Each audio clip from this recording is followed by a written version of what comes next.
Beautiful people అందరూ ఎలా ఉన్నారు? బాగున్నారా? మీలో ఎంతమందికి బ్రెడ్ ఆమ్లెట్ అంటే ఇష్టమో కామెంట్ చేసేయండి. జనరల్‌గా ఈ బ్రెడ్ ఆమ్లెట్ చేసుకోవడానికి శాండ్విచ్ బ్రెడ్ అయితే యూజ్ చేస్తారు. బయట హోటల్స్‌లో గానీ, స్ట్రీట్ ఫుడ్‌లో గానీ అలాగా. ఆ బ్రెడ్‌తో చేస్తే ఇంకా టేస్టీగా ఉంటుంది. బట్ నా దగ్గర అది లేక నేను నార్మల్ బ్రెడ్డే యూజ్ చేస్తున్నాను. But it's okay. ఇది కూడా బానే ఉంటుంది. మనకి ఎన్ని ఆమ్లెట్స్ కావాలో అన్ని బ్రెడ్ స్లైసెస్ అయితే చక్కగా ఇలా బటర్ వేసుకొని ఫ్రై చేసుకొని పక్కన పెట్టుకోవాలి. గిన్నెలోకి ఆనియన్స్, టొమాటో, పచ్చిమిర్చి, కొత్తిమీర తరుగు, తగినంత ఉప్పు, కారం, పసుపు, గరం మసాలా, ఎగ్స్ వేసేసుకొని చక్కగా బీట్ చేసుకోవాలి. ట్రిక్ అంతా ఇందులోనే ఉంటుందన్నమాట. మనం ఎగ్స్ ఎంత బాగా బీట్ చేసుకుంటే ఆమ్లెట్ అంత టేస్టీగా ఫ్లఫీగా ఉంటుంది. ఇలా నురగ వచ్చేలాగా బీట్ చేసుకోవాలి. తర్వాత ప్యాన్కి బటర్ అది రాసేసుకొని ఆమ్లెట్ వేసుకోవడమే అనమాట. ఈ బ్రెడ్ ఆమ్లెట్ అయితే చాలా టేస్టీగా ఉంటుంది.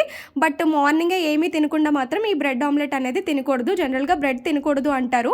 అండ్ ఈ బ్రెడ్ ఆమ్లెట్ మీరు ఏ కాంబినేషన్లో తింటారు అనేది కామెంట్ చేసేయండి. నాకైతే టొమాటో సాస్తో తినడం అయితే చాలా ఇష్టం అనమాట. ఇప్పుడంటే ఇలా బ్రెడ్తో చేసిన ఐటమ్స్ రెగ్యులర్గా తీసుకుంటున్నాం, కానీ మా చిన్నప్పుడు అయితే బ్రెడ్ అంటే బాలేని వాళ్ళు మాత్రమే, అంటే ఫీవర్ కానీ అలా ఏమైనా వచ్చి బాగాలేకపోతే మాత్రమే తినేవాళ్ళు. అప్పుడే ఇచ్చేవాళ్ళు కూడా పేరెంట్స్. ఇప్పుడైతే మనకి బ్రెడ్ బజ్జీ, బ్రెడ్ ఆమ్లెట్ అంటూ చాలా రకరకాలు అయితే తినేస్తున్నాము.